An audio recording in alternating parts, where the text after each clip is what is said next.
이스라엘 백성이 지금 가나안 입구에 있습니다.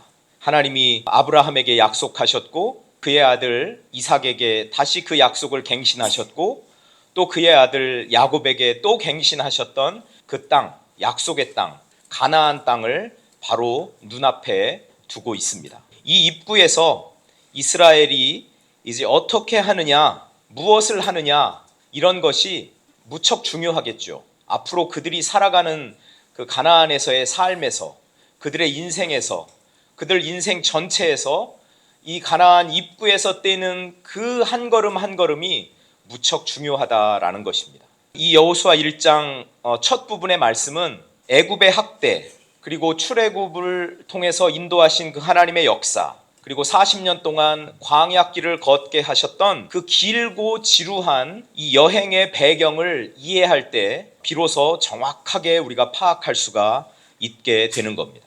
지금 이스라엘이 문턱에까지, 입구에까지 와 있는 그 땅, 가나안 땅은 약속의 땅입니다. 약속으로 이스라엘 백성에게 주어진 땅입니다. 그런 하나님의 그 약속은 저절로 이루어지는 것이 아니라는 것이죠. 지도자 모세가 죽었습니다. 그리고 30일 동안 이스라엘 백성들은 애곡의 기간을 가졌습니다. 그런데 하나님이 여호수아에게 나타나셔서 말씀하십니다. 이제는 울 때가 아니다. 이제는 울음을 그치고 일어나서 가나안으로 들어가라.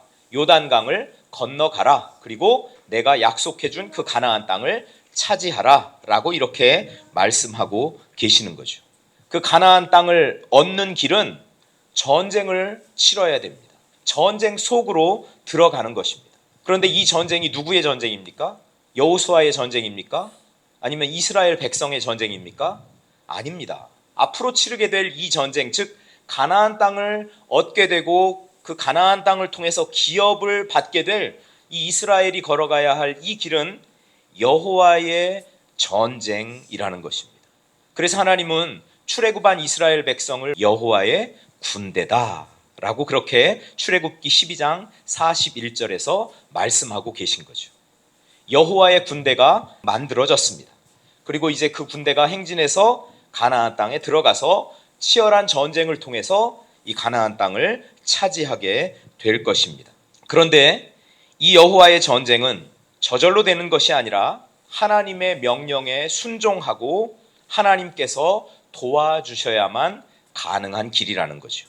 하나님께서 함께 하실 때만 그 형통을 누리게 된다는 겁니다. 하나님께서 함께 하실 때만 번영하게 되고 하나님께서 함께 하실 때만 성공하게 되고 하나님께서 함께 하실 때만 일이 잘 된다라는 말씀을 하고 계신 겁니다.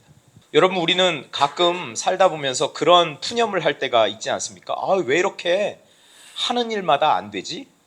만약에 내 입에서 이런 푸념이 터져 나온다면 그때 우리가 생각해 봐야 할 게 있어요. 바로 오늘 본문의 주제이기도 한 겁니다. 내가 하나님의 말씀에 제대로 순종하면서 하나님이 도와주시는 삶을 살고 있는가? 하나님이 정말 나와 함께 하시는가? 이 부분을 점검할 수 있어야 되는 거죠. 그러니까 이 부분을 잘 점검하면 저와 여러분의 삶이 형통하게 된다는 겁니다. 저와 여러분의 삶이 성공하게 된다는 거죠. 일이 잘 풀려나가게 된다는 것입니다. 새 역사가 시작되는 이때에 새로운 지도자가 등장했습니다. 오늘 본문 1절에 보면요, 하나님의 종 모세라는 사람이 나오고 조금 뒤에 가니까 모세의 수종자 여호수아가 나옵니다. 분명히 두 인물을 대비하고 있죠. 모세는 하나님의 종이었습니다. 여호수아는 모세를 돕던 모세의 보좌관이었다라는 이야기입니다. 새로운 지도자가 섰습니다. 과연 모세만한 지도자가 나올까? 백성들은 궁금해하지 않았을까요? 백성들의 궁금함이라는 것은 사실은 불안하고 그리고 두려운 것이죠. 하나님과 대면하여서 이야기하던 지도자 모세가 부재합니다. 죽었습니다. 그럼 앞으로 우리는 어떻게 되지? 이 민족의 운명은 어떻게 될까? 과연 여호수아는 훌륭한 지도자일까? 백성들 안에 불안과 두려움이 있는 것입니다. 당사자인 여호수아는 어떨까요? 내가 40년 동안 영적인 지도자 하나님의 종 모세를 열심히 도왔는데 과연 나에게 모세와 같은 그런 능력이 있을까? 모세처럼 이 백성을 잘 인도할 수 있을까? 가나안 땅에 들어가서 이 치열한 전쟁을 통해서 과연 저 땅을 정복하고 땅을 제대로 분배할 수 있을까? 이런 의심이 생기지 않았겠어요? 이스라엘 백성들의 감정 상태, 여호수아의 감정 상태는 불안과 두려움입니다. 새로운 시대가 열리려고 할 때 여러분 이런 불안과 두려움이 있는 거죠. 한 번도 가보지 않은 길을 걸어간다는 데서 오는 그런 불안함과 두려움이 있었습니다. 또 당사자인 여호수아에게 이 불안과 두려움은 아마 백성들이 느끼는 불안과 두려움보다 훨씬 더 컸을지도 모릅니다. 그런데 그때 하나님이 여호수아에게 나타나셔서 말씀하시는 거죠. 이제 일어나 요단을 건너가서 그 땅을 차지하라. 어느 누구도 너를 대적할 적이 없게 하겠다. 그리고 내가 너와 함께 하겠다. 이런 말씀을 하시면서 여호수아를 안심시키십니다. 그리고 여호수아에게 자신감을 불어넣어 주시고 그리고 강하고 담대하라고 이렇게 말씀을 하고 계신 거죠. 이 가나안 입구에서 이스라엘 백성이나 여호수아나 이 준비를 철저하게 아주 적절하게 해야 할 필요가 있었는데 오늘 하나님은 이 말씀을 통해서 이스라엘 백성이나 여호수아가 가장 적절하게 가장 철저하게 준비할 명령의 말씀을 주고 계신 거죠. 약해진 마음, 불안하고 두려운 마음을 가지고는 저 땅에 들어갈 수가 없다. 전쟁을 치러낼 수가 없다라는 거죠. 하나님을 바라보라. 그리고 하나님의 약속을 상기해라. 하나님의 약속을 믿고 기대해라. 그러면 너에게 자신감이 생기고 네가 담대해져서 그 땅에 들어가서 하나님께서 너에게 주시는 그 임무를 잘 수행할 수 있을 것이다. 하나님은 이런 취지에서 오늘 말씀하고 계십니다. 하나님은 이스라엘 백성에게 하나님의 군대에게 전투 기술을 가르치시지 않았습니다. 하나님은 이 전투 기술을 가르쳐 주신 것이 아니라 하나님의 율법을 지키라고 말씀하십니다. 율법을 지키는 것이 전투에서 승리하는 것과 도대체 무슨 관계가 있습니까? 그런데 하나님은 이 말씀을 강조합니다. 율법을 지켜라. 내가 너에게 명령한 것을 잘 지켜 행해라. 내가 너와 함께 할 때 너에게 형통의 삶이 펼쳐질 것이다.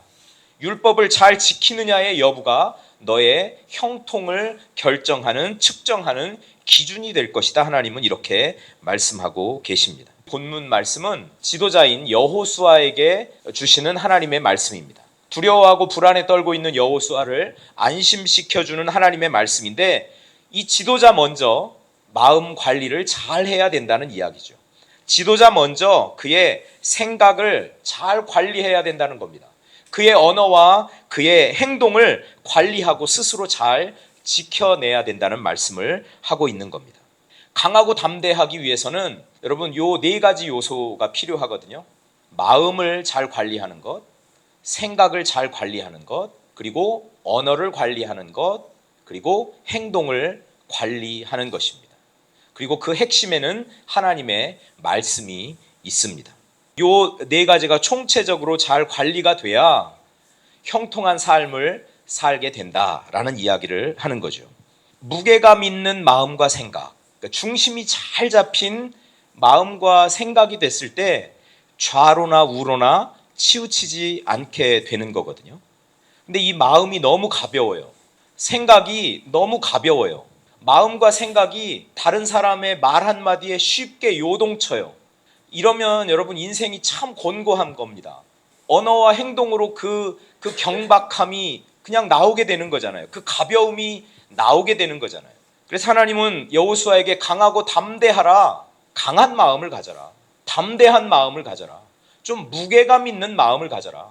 그리고 그 마음을 하나님의 말씀으로 채워갈 때 그 마음이 중심이 잡히고 그 마음에 무게가 있는 것이다. 그래서 좌로나 우로나 치우치지 않고 하나님의 계명을 잘 지켜 행하면서 형통한 삶으로 나아갈 수가 있다라고 말씀하고 계시는 거예요. 여러분, 우리 마음에 이 무게를 가져다 주는 것. 힘센 그 물살과 같은 그 어려움과 시련과 이런 난관들을 쉽게 이기고 갈 수 있게 해주는 것이 바로 하나님의 말씀이다라는 것이죠. 먼저 마음 관리입니다. 전투 기술을 익히고 어떤 작전을 뭘 쓰냐에 따라서 이 가나안 정복의 승패가 달려있는 것이 아니다. 마음을 어떻게 관리하느냐, 하나님께 마음을 어떻게 집중하느냐의 문제라는 이야기를 하고 있는 겁니다.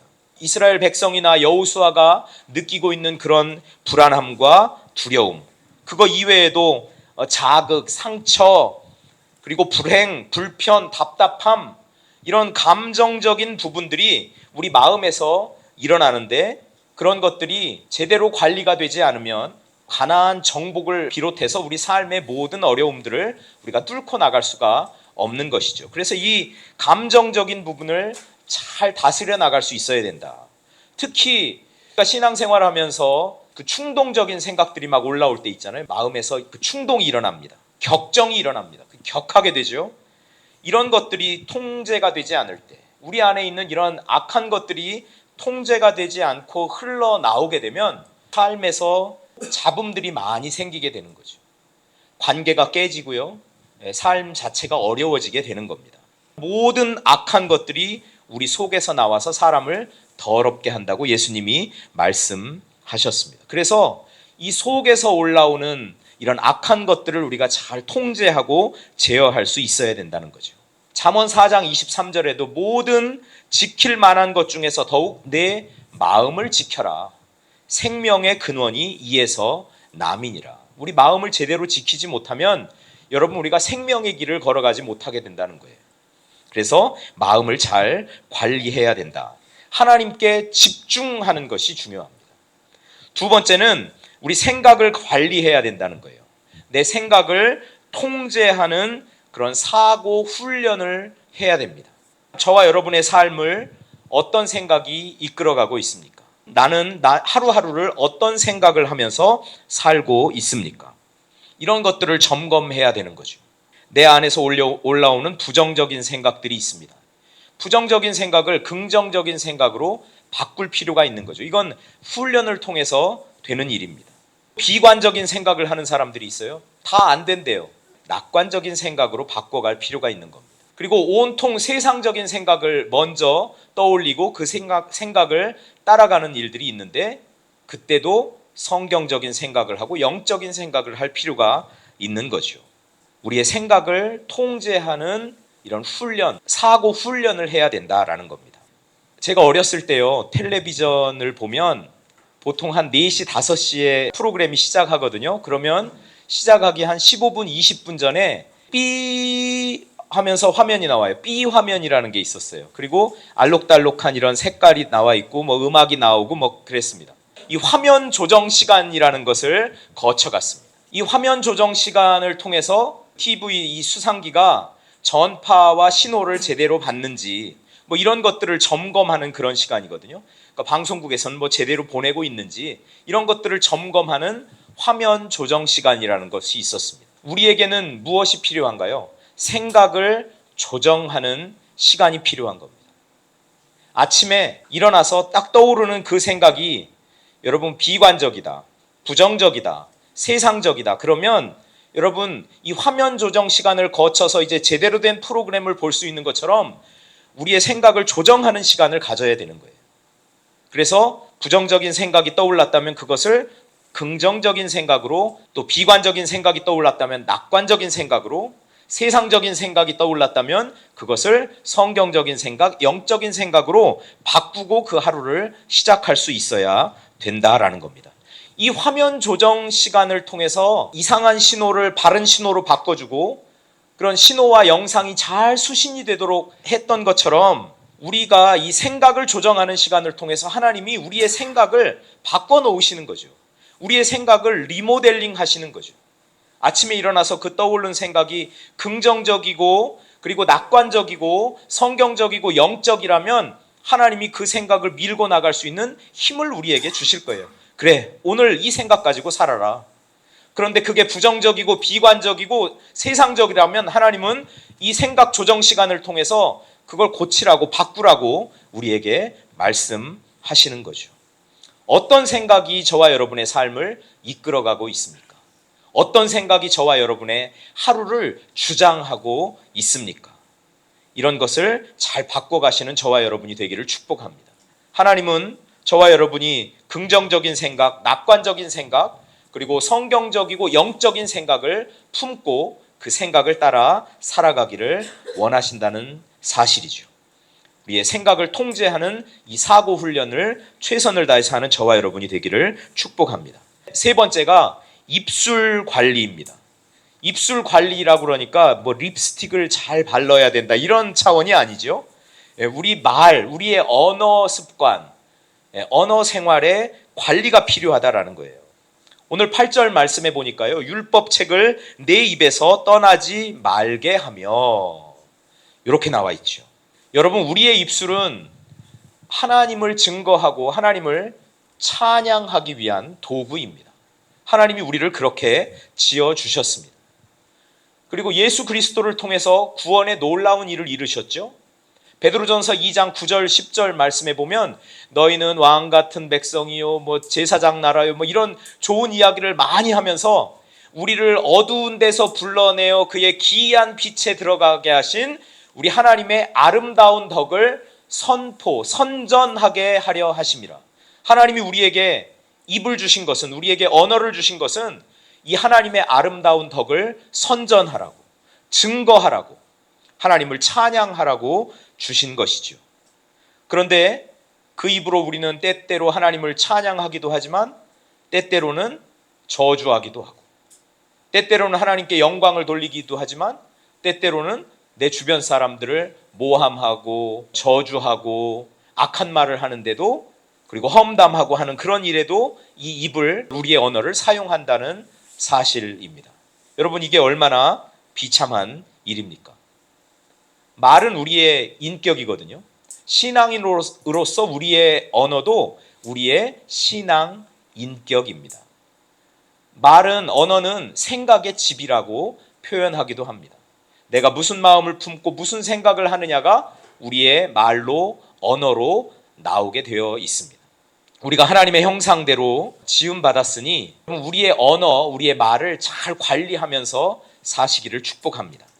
우리는 하나님의 형상대로 지음받았으니 생명의 언어, 살리는 언어, 그리고 회복과 격려의 언어, 그리고 칭찬의 언어를 사용할 수 있기를 원합니다. 우리 공동체, 우리 교회 이야기를 하면 올해부터 어떤 집사님은 칭찬을 하기로 결심을 했대요. 그래서 지난주부터 들어오면서 여러분들 깜짝깜짝 놀랐을 거예요. 막 뭐 칭찬을 하는데 내가 과연 그런가? 오늘은 이제 뭐 힘이 넘치십니다. 활력이 넘치십니다. 그러는데 갑자기 없던 힘이 막 생기는 것 같은 그런 생각이 들었습니다. 이거 아주 좋은 일입니다. 우리의 언어를 관리해야 된다는 거예요. 생명의 언어, 살리는 언어, 회복과 격려의 언어, 그리고 칭찬의 언어를 사용하는 저와 여러분들 되기를 축복합니다. 그리고 마지막에는 우리의 행동을 관리해야 됩니다. 우리의 행동을 관리할 때 흔들림 없는 말씀에 근거하여 행동하라라는 것이죠. 즉각적인, 즉자적인 사람이 있고요, 대자적인 사람이 있다고 말씀드렸잖아요. 그러니까 하나님의 말씀을 묵상하는 사람들, 하나님의 말씀을 가까이 하는 사람들은요, 메타인지라는 것을 사용해요. 그러니까 즉각적으로 반응하지 않아요. 한 번 더 하나님의 마음을 생각해 봐요. 하나님의 뜻을 생각해 봐요. 하나님은 어떤 생각으로 이 말씀을 하셨을까? 그래서 내 차원에서 생각하는 것이 아니라 하나님의 차원에서 생각하는 세계가 열리는 거예요. 이게 하나님의 말씀을 우리가 가까이 하고 공부하고 묵상하는 힘이에요. 그러니까 대자적인 존재가 되는 거죠. 그리고 메타인지를 사용하는 그런 존재가 되는 거죠. 그래서 나의 행동을 하나님의 말씀에 근거해서 바라보는 거예요. 그리고 선택하고 행동하게 되는 거예요. 그러면 나의 행동을 누가 좌우하는 겁니까? 내 마음이 좌우하는 것이 아니라, 내 생각이 좌우하는 것이 아니라 하나님의 말씀이 좌우하게 되는 거예요. 우리가 살아왔던 그동안의 삶을 한번 돌아보시죠. 나는 마음에 무게감이 있어서 하나님의 말씀으로 꽉 차서 마음이 든든해서 다른 사람의 말에 쉽게 흔들리지 않고 묵직하게 좌로나 우로나 치우치지 않고 하나님의 뜻을 따라 그렇게 살아왔던가? 아니면 마음이 너무 가볍고 또 때로는 너무 경박해서 즉각적으로 반응하고 떠오르는 대로 생각하고 말하고 행동하면서 그렇게 살아왔던가? 말씀을 묵상하는 삶에는 무게감이 있는 거죠. 마음이 강하고 마음이 단단하죠. 그래서 여호와의 율법을 즐거워하여 그 율법을 주야로 묵상하고 그 묵상의 결과, 행동의 결과, 그리고 언어 관리의 결과, 마음을 잘 지키고 생각을 잘 관리해낸 결과 어떻게 됩니까? 그가 하는 모든 일이 다 형통하리로다. 여호수아에게 말씀하신 그 형통의 길이나 시편 기자가 이야기하는 그 형통의 길이나 똑같은 이야기를 하고 있는 겁니다. 우리가 마음을 관리하고 생각을 관리하고 언어를 관리하고 우리 행동을 하나님의 그 무게감 있는 말씀에 근거해서 우리가 행동할 수 있는 것은 우리가 하나님의 말씀을 묵상하는 데서 나오는 일입니다. 하나님의 말씀을 묵상해야 하나님께 더욱더 집중하게 되겠죠. 하나님의 말씀을 묵상해야 하나님의 생각을 알고 생각을 하나님의 말씀에 따라서 조정해가면서 살아갈 수가 있겠죠. 하나님의 말씀을 묵상해야 우리의 언어가 긍정적이고 낙관적이고 미래지향적이고 성경적이고 영적으로 조정되고 변화될 수가 있겠죠. 하나님의 말씀이 우리 안에 딱 무게감 있게 자리하고 있어야 그 말씀에 근거해서 우리의 행동을 결정하고 살아가겠죠. 그러면 하나님의 말씀을 순종하면서 잘 지켜 행하게 되고 그 길은 형통한 삶이 된다라는 이야기입니다. 2025년 문턱을 이제 겨우 넘어왔는데 올 한 해 저와 여러분의 삶 가운데 강하고 담대한 마음이 자리하기를 축복합니다. 하나님의 말씀을 묵상하는 그 힘이 저와 여러분에게 강한 마음, 담대한 마음으로 나타나기를 소망합니다. 그리고 하나님 말씀에 근거하여 행동함으로 형통의 삶을 누리는 우리 모두가 될 수 있기를 축복합니다.